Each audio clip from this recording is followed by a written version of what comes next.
Yo minasan, chapter 19 Boruto 2 Blue Vortex telah rilis dengan judul Konohamaru-chan, di mana kita mendapatkan halaman berwarna yang menunjukkan Mogi tengah berpose sebagai wanita dewasa yang cantik sekali.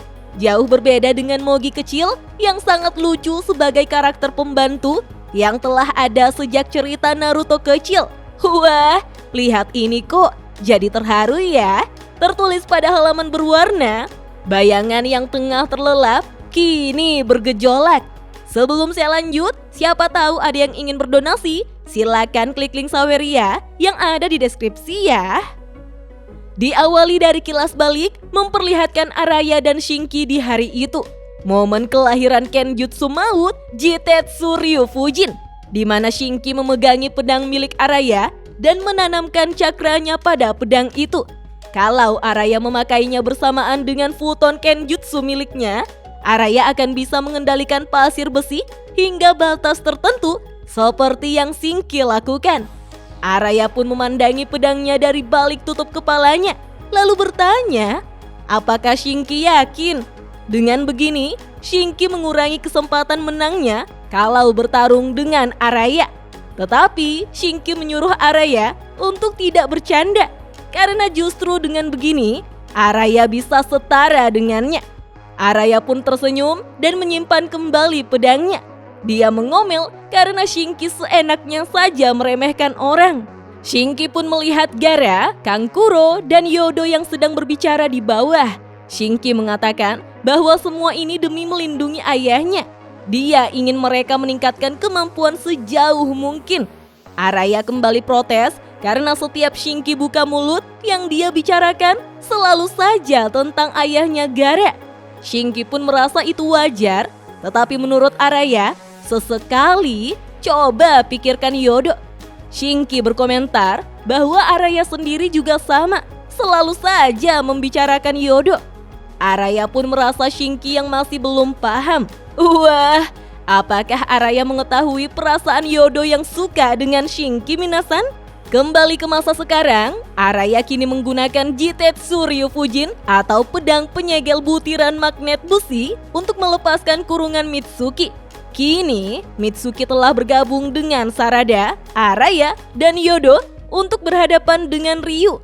Mitsuki berterima kasih pada Araya, namun Araya menyuruhnya untuk menyampaikan itu pada Shinki setelah mereka berhasil menolongnya. Mereka para ninja Konoha fokus saja untuk menyerang, biar Araya yang mengatasi pasir besi miliknya. Ryu pun berkomentar bahwa mereka percaya diri sekali. Sepertinya Ryu benar-benar dipandang sebelah mata. Tapi justru itu yang membuat Ryu tambah semangat. Kita pun diperlihatkan pasir besi Ryu yang sangat besar keluar dari tubuhnya untuk langsung menyerang keempat ninja tersebut. Araya pun dengan cepat menepis pasir besi yang menyerangnya sembari melindungi yang lain. Yodo lantas mengingatkan jika pasir besi itu datang lagi dari arah jam 7. Benar saja, pasir besi mulai keluar dari balik pasir biasa dan langsung ditebas oleh Araya. Ryu memberikan pujian padanya karena bukan cuma omong kosong belaka. Bersamaan dengan itu, Sarada mulai berlari mendekat untuk mengeluarkan Katon Gokakyu no Jutsu. Tentu saja Ryu menggunakan pasir besi untuk melindungi dirinya. Namun, Mitsuki mengeluarkan ular-ularnya tepat di belakang Ryu dan menghentikan pergerakannya. Ryu pun terkejut melihat Mitsuki dalam Sage modenya dan terus mengendalikan ular-ular raksasa untuk menyerangnya. Namun, Ryu mengubah tubuhnya menjadi butiran pasir besi sehingga cengkraman dan serangan ular tidak berefek lagi padanya. Araya mengingatkan mereka untuk berhati-hati supaya tidak dikendalikan lagi.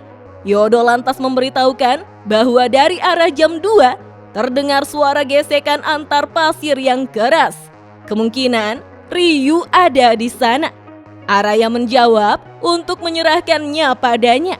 Araya lantas mendekat dengan Jitetsu Ryufujin dan benar saja tubuh Ryu kembali seperti semula. Araya berteriak agar sekarang mereka menyerangnya.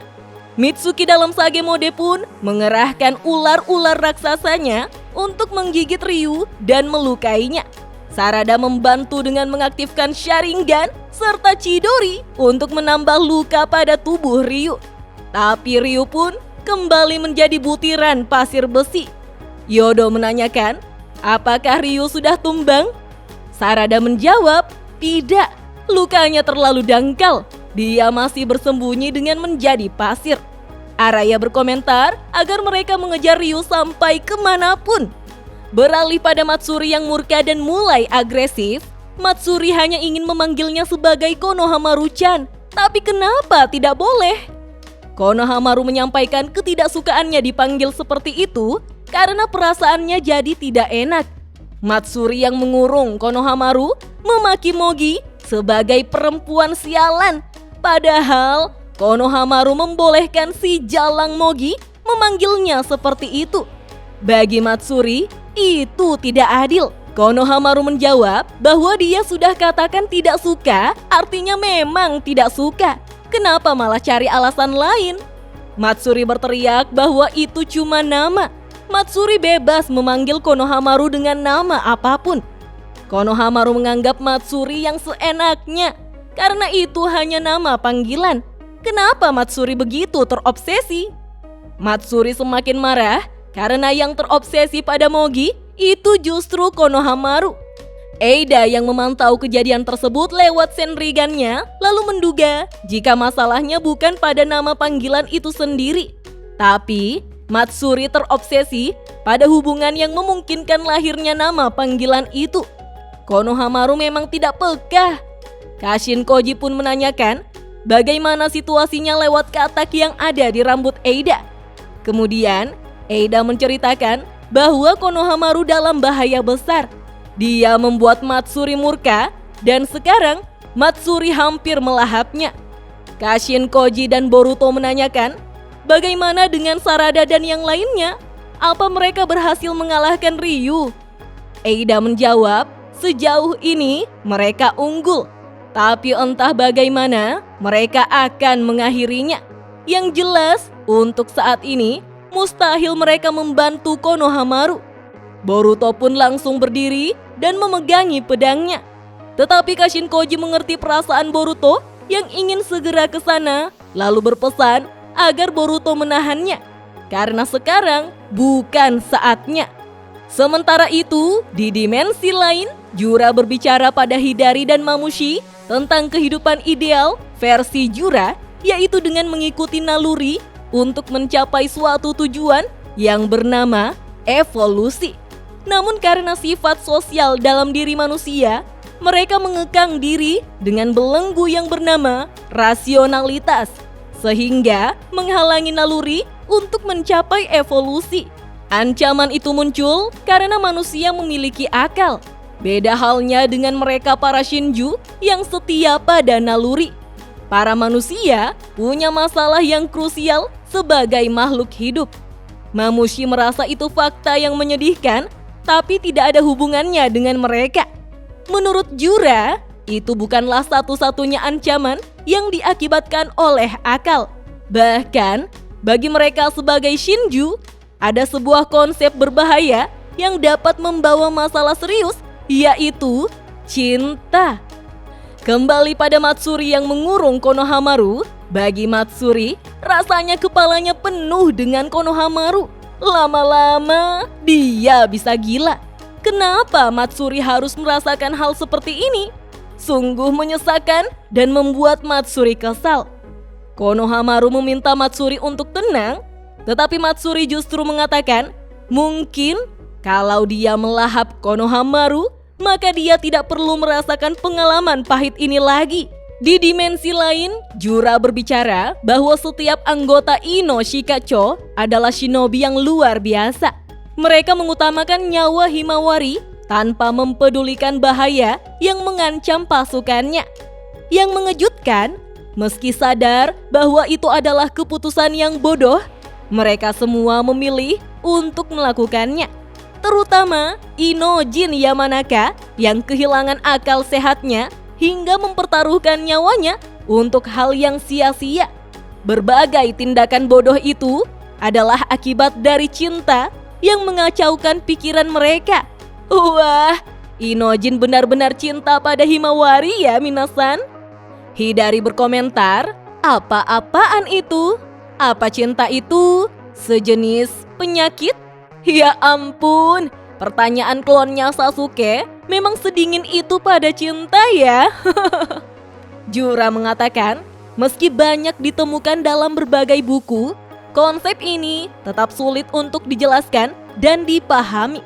Satu hal yang pasti, bagi makhluk hidup, kenyataan bahwa cinta dapat memicu kerusakan serius adalah fakta yang tidak terelakkan. Seharusnya, naluri mereka telah memberikan sinyal yang sama, yaitu dorongan untuk memahami dan juga menguasai. Itulah konsep berbahaya yang dikenal sebagai cinta.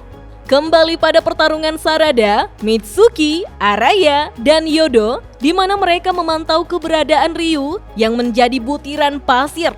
Tapi Yodo melaporkan bahwa dia mendengar Ryu ada di atas mereka, tepatnya di langit.